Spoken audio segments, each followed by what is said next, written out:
datang ke muzium penjara. Okey, siapa pernah datang sini sebelum ni?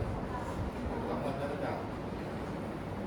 Okey, untuk makluman adik, ini ada muzium penjara ini adalah penjara nombor 2 tertua dalam Malaysia.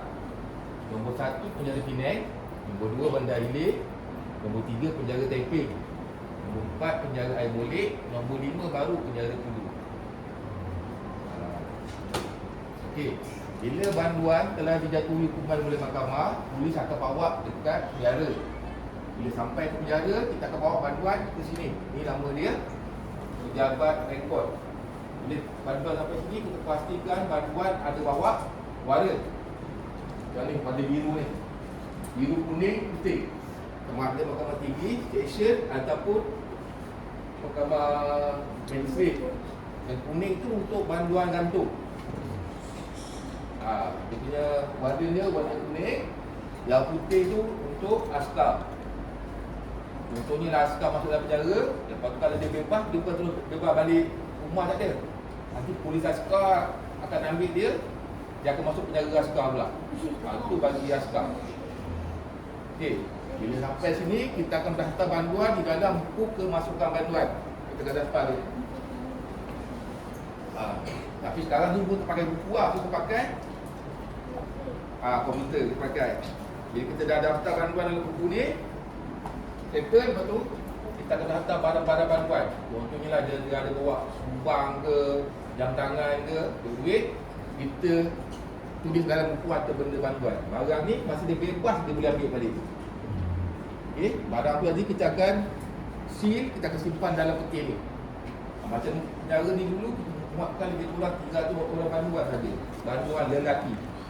Kalau perempuan, dia masuk penjara perempuan. Okey.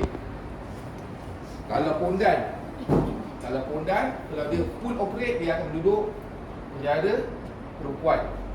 Kalau dia separuh operate, dia akan masuk penjara lelaki, tapi kita akan asingkan dengan banduan lain lah. Okey, bila dah selesai semua, okey, banduan tu kita akan pergi kat bilik belakang tu. Bilik belakang tu dulu tempat dia orang potong rambut.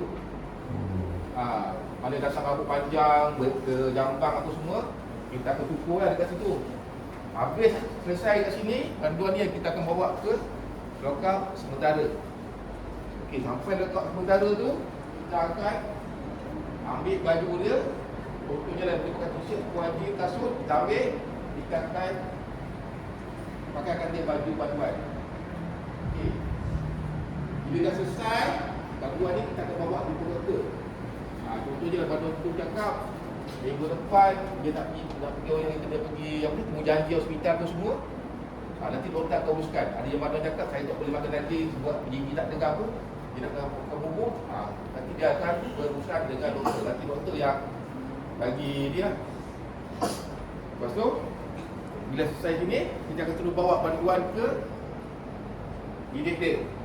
Okey, sebelum jadi nanti adik masuk dalam tu, itu ada unit-unit yang ada dalam penjara. Adik boleh masuk. Kalau adik tak faham, adik boleh tanya. Okey? Okey, boleh. Kita masuk tengok dulu.